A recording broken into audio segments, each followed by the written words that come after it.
ছাদে চলে আসলাম দেখার জন্য যে আমার কবুতরগুলোর কি অবস্থা এই ঝড় বৃষ্টির সময়। আমাদের বসার জায়গাটা একদম ভিজে গেছে। এই যে আমার কবুতর, ওরা গোসল করছে আজকে।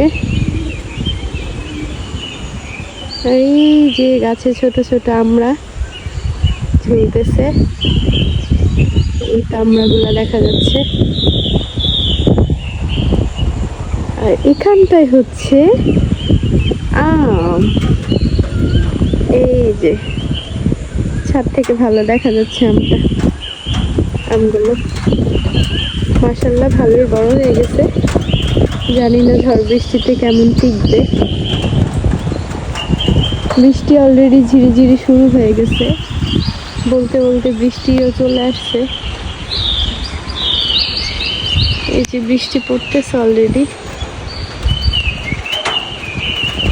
আমি একটু দেখতে আসলাম ছাদে, খুব ইচ্ছে করতেছে ছাদে বৃষ্টিতে ভিজতে। আকাশটা কালো মেঘ, ঘন কালো মেঘ।